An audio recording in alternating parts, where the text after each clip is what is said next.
ஓம் நமச்சிவாயா. அன்பு நேயர்களே அனைவருக்கும் வணக்கம். நாம் இப்பொழுது ஜூன் மாத கிரக நிலைப்படி ஜூன் மாதத்தில் என்னென்ன மாற்றங்கள், என்னென்ன முன்னேற்றங்கள் ஒவ்வொரு ராசிக்கும் பார்ப்போம். ஏன்னா ஜூன் மாதத்துல பார்த்தீங்கன்னா முக்கியமான கிரக பெயர்ச்சியான திருக்கணிதப்படி கால புருஷ தத்துவப்படி பாக்யாதிபதி சொல்லக்கூடிய குரு பகவான் அவர் 12 வருடங்களுக்கு பிறகு அவரோட உச்சம் பெற்ற பலத்தோட கடகராசியில் பெயர்ச்சி அடைகிறார் 2ஆம் தேதி. சரிங்களா? செவ்வாய் பகவான் அதாவது வீரம், வேகம், துணிச்சல் அனைத்து முயற்சிக்கும் ஒரு செயல்திறன் நம்ம ஒரு சக்சஸா கொண்டு போனோம்னா செவ்வாயோட துணை இல்லாம நம்ம பண்ண முடியாது. ஸோ செவ்வாய் பகவான் அவரோட சொந்த வீட்டிலே சொந்த ராசியில் மேஷ ராசியில் மூல திரிகோணம் பெற்று பலம் பொருந்தி ஆட்சி பெற்று இருக்கிறார்.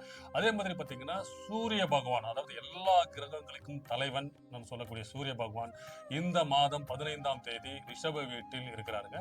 அதே மாதிரி சுக்கிரனும் புதனும் ஒருத்தருக்கு ஒருவர் பாத்தீங்கன்னா ஒரே வீட்டுல மிதுன ராசியில் இருக்கிறாங்க. சோ சுக்கிர பகவான் 2ஆம் வீட்டுக்கு அதிபதி, 7ஆம் வீட்டுக்கு அதிபதி. அவரும் பாத்தீங்கன்னா இந்த மாத கடைசியில் குருவோடு இணையறாருங்க. புதன் பகவானும் குருவோட இணையறாங்க. சோ இவங்க 3 பேரும் பாத்தீங்கன்னா ஆல்மோஸ்ட் இந்த மாத கடைசியில் குருவோட இணையறாங்க. சோ இந்த கிரக நிலையின் அடிப்படையில் ஒவ்வொரு ராசிக்கும் சில மாற்றங்கள், முன்னேற்றங்கள், சில எதிர்பார்ப்புகள், நிறைவேறாத ஆசைகள், திடீர் அதிர்ஷ்டம், பணவரவு, பொருளாதார வசதி, முக்கியமா வீடு வாங்குற அமைப்பு, வண்டி வாகனங்கள் அமையும் அமைப்பு, முக்கியமா கடன் பிரச்சனையிலிருந்து தீரும் பாக்கியம் யாராருக்கெல்லாம் இருக்கு, யாரெல்லாம் சொந்த தொழில் ஆரம்பிப்பீங்க, புதிய புதிய வேலையில யாரெல்லாம் கிடைக்கும், முக்கியமா அரசு சார்ந்த துறை, அரசு வேலையில கிடைக்கிறதுக்கான வாய்ப்புகள்லாம் யாருக்கு இந்த காலகட்டத்தில் அமோகமா இருக்க போகுது. வெளிநாட்டுல அதாவது மாணவர்கள் ஏன்னா குரு பகவான் கல்விக்காரகர். சோ மாணவர்கள்லாம் வெளிநாட்டுல போய் படிக்கிற அமைப்பு, வெளிநாட்டு யோகம், விசா இந்த மாதிரி எல்லாம் முயற்சி பண்ணிட்டு இருக்கீங்க. வெளிநாட்டுல தொழில் அமைக்கிறது, இந்த மாதிரி ஒவ்வொரு ராசிக்கும் சில முக்கியமான பலன்கள்லாம் காத்துட்டு இருக்குது. அது ஒன்றா பார்ப்போம். சிம்மராசி நேர்களே, சூரிய பகவானை அதிபதியாக கொண்ட சிம்ம ராசிக்காரர்களுக்கு இந்த மாதம் சிறப்பு மிக்க மாதமாக இருக்க போதுங்க. ஏங்க உங்க ராசிநாதன் உங்களுக்கு 10ஆம் இடத்தில் இருக்கிறாருங்க. அது மட்டும் இல்லாமல் உங்களுக்கு சுகாதிபதியாக செவ்வாய் பகவான் உங்களுக்கு 9ஆம் இடத்தில் மேஷராசியில் ஆட்சி பெற்று பலம் பொருந்து இருக்கிறாங்க. அது மட்டும் இல்லாமல் உங்களுக்கு 2க்கு அதிபதி 3க்கு அதிபதி சொல்லக்கூடிய புதனும் சுக்கிரனும் உங்களுக்கு 11ஆம் இடத்தில் லாபஸ்தானத்தில் இருக்கிறாங்க. ஆட்சி பெற்று பலம் பொருந்து இருக்கும் புதன் சுக்கிரன் இருக்கிறார். சோ இந்த மாதம் உங்களுக்கு தனவரவு, பொருளாதாரம் சிறப்பா இருக்குங்க. ஏன்னா 12இல் குரு பெயர்ச்சி அடைகிறார். உச்சம் பெற்ற குரு 12ஆம் இடத்தில் இருக்கும்போது அவர் உங்களுக்கு 5க்கு அதிபதி, பஞ்சமாதிபதி, அதுவும் இல்லாம பாத்தீங்கன்னா பூர்வ புண்ணியஸ்தாபதி, உங்களுக்கு அனைத்து யோகங்களும் அதிர்ஷ்ட வாய்ப்புகளும் கொடுக்கிறவர் 12ஆம் இடத்தில் உச்சம் பெறும்போது நீண்ட தூர பிரயாணங்கள் வாய்ப்புகள் உங்களுக்கு காத்துக்கிட்டு இருக்கு. இந்த மாதம் வெளிநாடு போறது, முக்கியமா மாணவர்கள் உயர்கல்வி அதாவது பட்டப்படிப்பு படிக்கணும், ரிசர்ச் கைண்ட் ஆஃப் வேலை எல்லாம் தேடணும், படிக்கணும், வேலை நிமித்தமாகவும் அங்க போகணும்னா இந்த விசாக்காக காத்துக்கிட்டு இருக்கீங்க, பாஸ்போர்ட்டுக்காக அப்ளை பண்ணியிருக்கீங்கன்னா எல்லாமே உங்களுக்கு சாதமாக அமையும். இந்த மாதத்தில் உங்களுக்கு பணவரவு, திடீர் அதிர்ஷ்டம், யோகங்கள் அதிகமாக காத்துக்கிட்டு இருக்கீங்க. ஏன்னா அஷ்டம சனியால அதிகமாக சிரமப்பட்டதுல சிம்மராசிகள் நீங்க தாங்க. உங்களுக்கு ஏகப்பட்ட மருத்துவ செலவுகள், உற்றார் உறவினர்களுடைய இழப்புகள், அதன் மூலமா மன உளைச்சல், டென்ஷன், உங்களோட தாயாரின் ஆரோக்கியத்துல பிரச்சனை நிறைய ஒரு அதே மாதிரி பாத்தீங்கன்னா உங்க வேலை செய்யற இடத்துல உயர் அதிகாரி, மேலதிகாரிகளின் தொந்தரவையும் தாங்கிக்கிட்டு வேலையும் அட்ஜஸ்ட் பண்ணிட்டு குடும்பத்தையும் ஓரளவுக்கு மேனேஜ் பண்ணிட்டு இருந்த சிம்ம ராசிக்காரர்களுக்கு இனிமே விடிவு காலம்னே சொல்லலாங்க. விடிவு காலம் பிறந்தாச்சு. அதுல படிப்படியா ஒரு மாதமும் சில மாற்றங்கள், நிகழ்வுகள் உங்களுக்கு காத்துக்கிட்டு இருக்கு. முக்கியமா சிம்ம ராசியில இருக்கிறவங்களுக்கு தொழில்ல, வேலையில இந்த மாதம் உங்களுக்கு சிறப்பு மிக்க யோகமாக இருக்க போது ஒன்றுக்கும் மேற்பட்ட தொழில் பண்றதுக்கான அமைப்புகள் இருக்கு. சில பேர்லாம் வேலையில இருந்தாலும் ஒரு அடிஷனலா இன்னொரு துறையை செலக்ட் பண்ணி ஒரு பார்ட் டைமா பிசினஸ் பண்றது, அதன் மூலமா கொஞ்சம் லாபங்கள் வரதுக்கான அமைப்புகள்லாம் இந்த மாதத்துல இருந்தே உங்களுக்கு ஸ்டார்ட் பண்ணிடுவீங்க. ஏன்னா ஆல்ரெடி நீங்க ஸ்டார்ட் பண்ணியிருந்தாலும் இந்த மாதத்தில் அதுக்குண்டான பணவரவு, தனவரவு அதிகரிக்கும். ஏன்னா 12ஆம் இடத்தில் உங்களுக்கு 5க்கு அதிபதி உச்சம் பெறுகிறார். அது மட்டும் இல்லாமல் உங்களுக்கு பாகியஸ்தானத்திலே 9ஆம் இடத்துல இருக்கும்போது அதிர்ஷ்ட வாய்ப்புகள் காத்துக்கிட்டு இருக்கு. பொருளாதார வசதி அதிகம் மேம்படும்.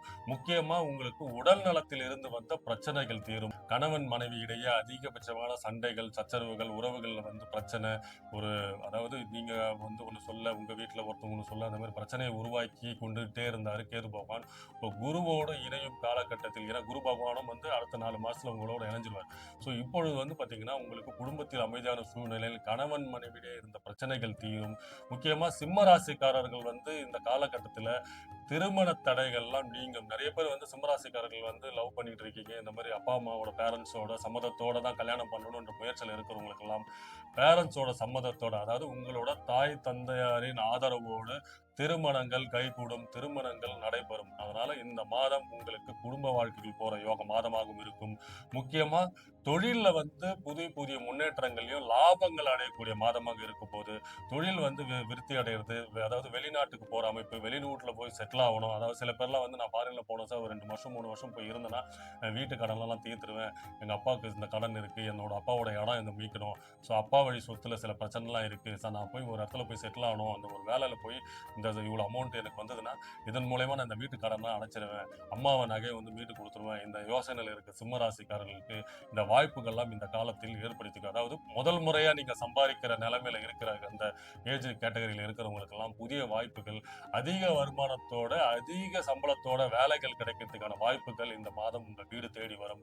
நீங்க எதுக்குன்னே அதுக்கான முயற்சிகள்லாம் பண்ணியிருந்தீங்கன்னா அது இந்த மாதம் உங்களுக்கு சாதகமாக அமைந்து புதிய வேலை, தொழில் என காதல், கல்யாணம், திருமண வாய்ப்புகள் கைகூடும். ஸோ இந்த மாதம் உங்களுக்கு ஒரு சிறப்பு மிக்க மாதமாக இருக்கும். அது மட்டும் இல்லாம நீங்க முயற்சி மட்டும் பண்ணுங்க. ஏன்னா உங்களுக்கு 3க்கு அதிபதி சுக்கிரன் 11ஆம் இடத்துல தான் இருக்கிறார் புதனோட. ஸோ 2க்கு அதிபதி 3க்கு அதிபதி 11ஆம் இடத்தில் இருக்கும்போது நீங்க குடும்பத்துக்காக நல்ல ஒரு செலவுகள் பண்ணுவீங்க, சுபகாரியங்கள் நடத்துவீங்க, தனவரவு பணவரவு அதிகமாகும். நீங்க எடுக்கக்கூடிய முயற்சிகள் எல்லாம் லாபம் பெறும். அதுதான் இந்த விஷயம். இந்த காலகட்டத்துல ஒரு சிறிய முயற்சி, சில பேர்லாம் உங்களை வந்து டிஸ்டர்ப் பண்ணுவாங்க, இல்லப்பா அப்புறம் பாத்துக்கலாம், இப்போ இது எதுக்குடா போறேன், நான் ஆல்ரெடி அட்டன் பண்ணிட்டு வந்தேன். ஏதோ ஒரு வேலைக்கு போயிருப்பீங்க, உங்க ஃப்ரெண்டு கிட்டே சொல்லியிருப்பீங்க, இல்லடா நான் ஏற்கனவே அட்டன் பண்ணிட்டு வந்துட்டேன், ஆனா எனக்கு கிடைக்கல அப்படின்னு சொல்லி உங்களை வந்து அதுக்கு போகாம தடையெல்லாம் பண்ணுவாங்க. புதிய வாய்ப்புகள் வந்து சேரும். அதன் மூலயமா உங்களுக்கு வந்து திடீர் அதிர்ஷ்டம் காத்துட்டு இருக்கு. ஏன்னா 5ஆம் அதிபதி 12ஆம் இடத்தில் இருக்கும்போது உங்களுக்கு அதிர்ஷ்ட வாய்ப்புகள் வரும், திடீர் பண வரவு, அதாவது நீண்ட தூர பிரயாணங்கள் மூலமும் தொலை தூரத்தில் இருந்து நல்ல செய்திகள் வரும். ஸோ சிம்ம ராசிக்கு இந்த ஜூன் மாதம் ஒரு சிறப்பு மிக்க மாதமா இருக்க போது. தொழில்ல முக்கியமா தொழில்ல இருக்கிறவங்களுக்கு இந்த 2-3 பிரான்ச் ஓபன் பண்றது, தொழில்ல இருந்த கடன் பிரச்சனை தீரும். கடன் அதனால மறைமுக எதிரிகள் விலகுவார்கள். முக்கியமா கடன் பிரச்சனை தீர்னாலே உங்களுக்கு வந்து தொழிலை வந்து டெவலப் பண்றது, அதுல ஒரு நிம்மதி கிடைக்கிறது. அதனால குடும்பத்தோட நீங்க சந்தோஷமா இருக்கிற அமைப்பெல்லாம் இருக்கும். இந்த மாதத்துல வந்து குடும்பத்தோட வந்து வெளி கோவிலுக்கு போறது, ஒரு நீண்ட தூரம் ஒரு யாத்திரை போர் 5 நாள், ஒரு நாள் 2 நாள் 3 நாள் வந்து குடும்பத்தோட ஸ்பெண்ட் பண்ற அமைப்பெல்லாம் இருக்கும். ஸோ தயவுசெய்து போயிட்டு வாங்க. ஒரு நீண்ட தூர பிரயாணம் மூலயமா உங்களுக்கு ஒரு நல்ல ஒரு ஆதாயம், சந்தோஷம், குடும்பத்தில் ஒரு மன நிம்மதி. ஸோ இந்த மாதம் உங்களுக்கு மகிழ்ச்சி மிக்க மாதமாக இருக்கும் போது தொழில், வேலை, பொருளாதாரத்தில் மாற்றம் ஏற்படும். புதிய வாய்ப்புகள், அதிர்ஷ்ட வாய்ப்புகள் உங்களை வீடு தேடி வரும். முக்கியமா மாணவர்கள் வந்து தொழில் கல்வி படிக்கணும், மருத்துவ படிக்கணும், வெளிநாட்டுக்கு போற யோகங்கள்லாம் அமையும். 2 டிகிரி 3 டிகிரி படிக்கிறவங்கலாம் காத்துக்கிட்டு இருக்கிறவங்கலாம் அந்த வாய்ப்புகள் இந்த காலத்துக்கு ஏற்படுத்தி கொடுக்குறேன். அதாவது PhD லெவல்ல ரிசர்ச் லெவல்ல படிக்கிற அமைப்பெல்லாம் இந்த காலகட்டத்தில் குருவும் கேதுவும் இணையும் பொழுது இந்த அமைப்பெல்லாம் உங்களுக்கு இருக்கும். ஸோ இந்த மாதம் உங்களுக்கு லாபமிக்க மாதமாகும், அதிர்ஷ்டம் மிக்க மாதமாக இருக்கும் போதுங்க. சிம்ம ராசியினர்களே, வாழ்க வளமுடன். வணக்கம்.